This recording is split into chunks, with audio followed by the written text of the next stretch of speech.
پیارے دوستو السلام علیکم۔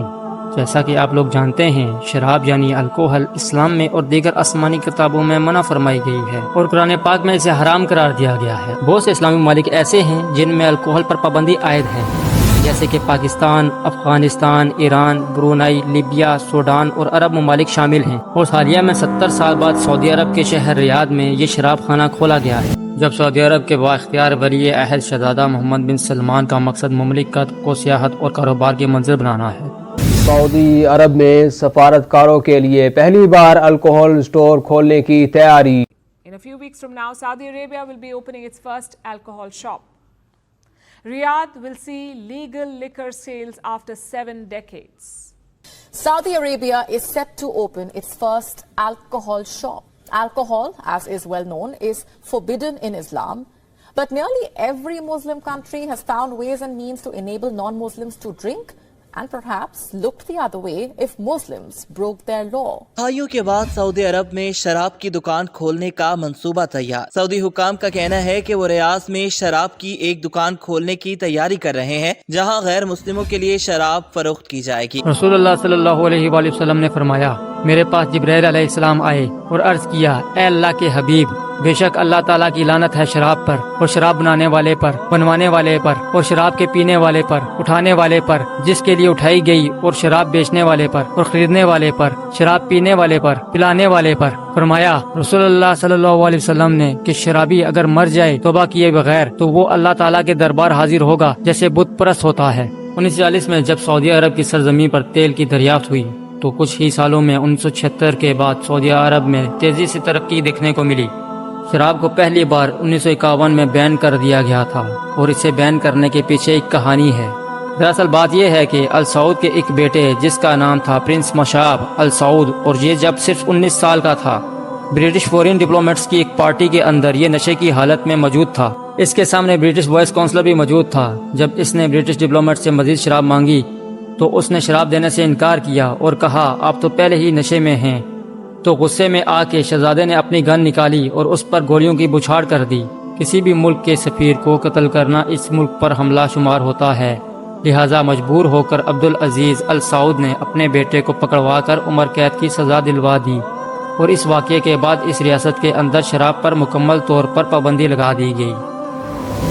اللہ پاک قرآن پاک میں فرماتا ہے، جب کسی شہر کسی ملک کی ہلاکت کا وقت آتا ہے تو ہم وہاں کے اہل و ثروت کی طرف حکم بھیجتے ہیں، پھر وہ مالدار لوگ ہمارے حکام کی نافرمانی کرتے ہیں تو ان پر عذاب والی بات حق ہو جاتی ہے، پھر ہم اس شہر اس ملک کو ملیا میٹ کر دیتے ہیں۔ جیسا کہ آپ لوگ دیکھ رہے ہیں کہ عرب ممالک میں ایک سے ایک بلند ترین عمارتیں بنائی جا رہی ہیں، اور آج دنیا کی سب سے اونچی بلڈنگ دبئی میں برج خلیفہ ہے جو 828 میٹر یعنی 2716 فیٹ بلند ہے، اور اس کے بعد اب سعودی عرب کے شہر جدہ میں جدہ ٹاور کے نام سے دنیا کی بلند ترین عمارت بنائی جا رہی ہے، جو برج خلیفہ سے یہ ریکارڈ چھین لے گی کیونکہ اس کی لمبائی پورے 1 کلومیٹر ہوگی۔ اسی دنیا میں نوح علیہ السلام کی قوم کے اہل و ثروت نے اللہ تعالیٰ کے نبی نوح علیہ السلام کی نافرمانی کی اور حکم عدولی کی تو اللہ تعالیٰ نے ان پر پانی کا عذاب بھیج کر پوری نافرمان قوم کو تباہ کر دیا۔ حضرت جبرائیل علیہ السلام نے حضور پاک صلی اللہ علیہ وآلہ وسلم سے قیامت کے متعلق پوچھا، قیامت کب آئے گی؟ فرمایا، جس سے اس کے بارے میں پوچھا جا رہا ہے وہ پوچھنے والے سے زیادہ نہیں جانتا۔ جبرائیل علیہ السلام نے پوچھا،